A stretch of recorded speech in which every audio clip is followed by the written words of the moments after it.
नमस्कार दोस्तों, मैं हूं अविनाश और स्वागत है आप लोगों का मेरे चैनल। क्या भारत दुनिया को लीड कर सकता है, विश्व गुरु बन सकता है? G20 में 20 सबसे शक्तिशाली देश है जिसकी प्रेसिडेंसी इस बार भारत के पास है और पूरी दुनिया उम्मीद भरी नजरों से भारत की तरफ देख रहा है कि इस बार G20 समिट के बाद क्या बदलाव आएगा। आइए एक सरल भाषा में समझते हैं कि G20 क्या है, इतना महत्वपूर्ण क्यों है कि G20 के समिट के दौरान पूरे दिल्ली में लॉकडाउन जैसे हालात होंगे, सभी स्कूल, कॉलेज, ऑफिस, एमसीडी बंद रहे। ये वीडियो काफी दिलचस्प होने वाली है, तो वीडियो को लास्ट तक देखें और चैनल को सब्सक्राइब कर लें। आपका एक लाइक, शेयर, सब्सक्राइब हमें बहुत मोटिवेट करता है ऐसे वीडियोज बनाने के लिए। सबसे पहले हम ये समझते हैं कि G20 क्या है। G20 ग्रुप है दुनिया के सबसे बड़े 20 इकोनॉमीज का। सभी बड़े देश इसमें शामिल है। टोटल 19 देश है और एक यूरोपीय यूनियन है जो दुनिया के 60% पॉपुलेशन को रिप्रेजेंट करते हैं, और ये 20 देश दुनिया का 75% ग्लोबल ट्रेड को रिप्रेजेंट करते हैं और पूरे विश्व का 85% जीडीपी इन देशों से आती है। G20 में ये सभी देश शामिल है।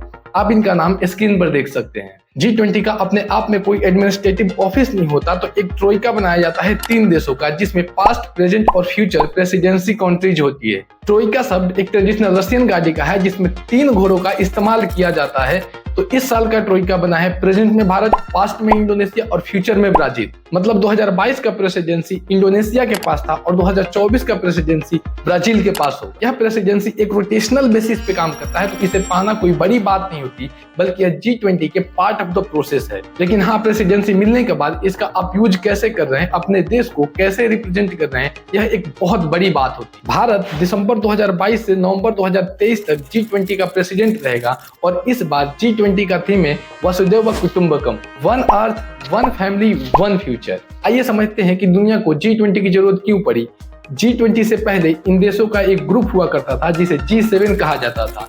इसमें सभी विकसित देश शामिल थे। वेस्टर्न कंट्री केवल अपने ही फायदे के बारे में सोचती है और अपने ही इकोनॉमी को समझती है, लेकिन इस ग्लोबलाइज्ड दुनिया में दुनिया की एक कोने में जो कुछ होता है उसका असर दुनिया के दूसरे कोने में भी पड़ता है। इसका बेस्ट एग्जांपल है 2008 का फाइनेंशियल क्राइसिस। यह क्राइसिस मेनली अमेरिका में हुआ, लेकिन पूरी दुनिया में फाइनेंशियल क्राइसिस आई। इसी तरह 1997 में साउथ एशिया में फाइनेंशियल क्राइसिस हुआ, जिसका शुरुआत थाईलैंड से हुआ और बिल्कुल कोरोना के जैसे पूरे एशिया में फैल गया।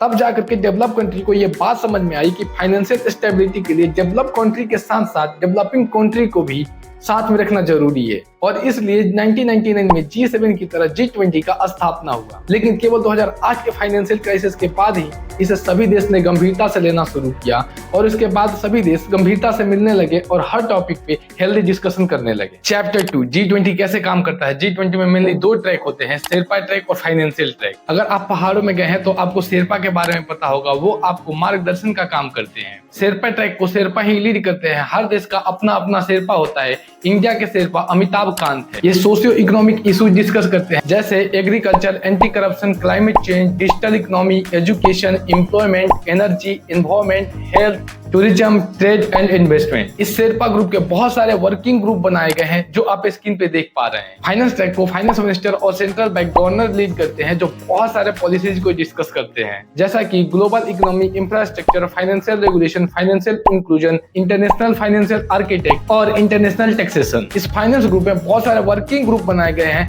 जो आप स्क्रीन पर देख पा रहे हैं। भारत इस साल G20 का प्रेसिडेंट है और प्रेसिडेंट होने के नाते भारत के पास कुछ स्पेशल पावर है। फॉर एग्जांपल, भारत उन देशों को इनवाइट कर सकता है जो G20 का मेंबर नहीं है। इस एक छोटे से स्टेप से हम एक बेहतर इंटरनेशनल रिलेशनशिप बना सकते हैं। इस साल भारत ने इन सभी देशों को एज ए गेस्ट इनवाइट किया है। Bangladesh, Egypt, Netherlands, Nigeria, Oman, Singapore, Spain और यूएई। इसके साथ कुछ इंटरनेशनल ऑर्गेनाइजेशन को भी इनवाइट किया है, जैसे ISA, international solar alliance, CDRI और ADB। 200 से ज्यादा मीटिंग करने के बाद हम G20 समिट की ओर आगे बढ़ चुके हैं। G20 समिट 2023 दिल्ली के भारत मंडपम में 9 से 10 सितंबर को किया जाएगा, जिसका इनॉग्रेशन कुछ दिन पहले प्राइम मिनिस्टर नरेंद्र मोदी ने किया था। भारत मंडपम मॉडर्न टेक्नोलॉजी से लेकर के इंडियन सिविलाइजेशन के एक क्वालिटी को रिप्रेजेंट करता है। हमारा प्रगति मैदान अब अपने नए रूप में सभी के स्वागत को तैयार है। 123 एकड़ में बने इस एग्जीबिशन एंड कन्वेंशन कॉम्प्लेक्स की गिनती शंघाई और फ्रैंकफर्ट के जैसे विश्व के 10 एग्जीबिशन एंड कन्वेंशन सेंटर्स में होगी। भारत की अध्यक्षता में आयोजित G20 के राष्ट्राध्यक्षों की मेजबानी का गौरवपूर्ण अवसर भी इस कन्वेंशन सेंटर के समिट रूम को मिलेगा। यहाँ 116 देशों की इंटरनेशनल सोलर अलायंस का प्रतीक सूर्य द्वार है। जीरो से इसरो तक भारतीय विज्ञान की कथा सुनाते प्रगति चक्र है। विश्व संरचना का आधार दर्शाते पंच महाभूत हैं। भारत द्वारा विश्व को समर्पित योग भी है। देश के विभिन्न प्रांतों से ली गई चुनिंदा सामग्री और कलाओं के सम्मिश्रण से बना IECC का ये भव्य रूप अपने आप में एक भारत श्रेष्ठ भारत का उत्तम उदाहरण है।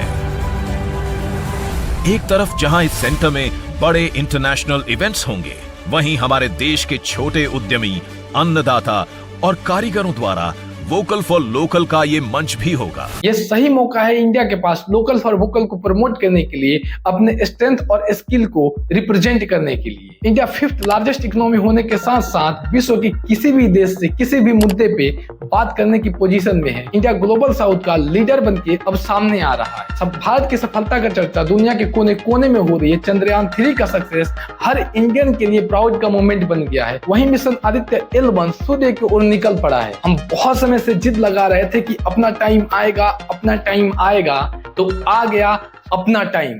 यह वीडियो अपने दोस्तों के साथ शेयर करें और कमेंट करके बताएं कि G20 के बारे में आप क्या सोचते हैं और इसका इंडियन इकोनॉमी पे क्या असर पड़ेगा।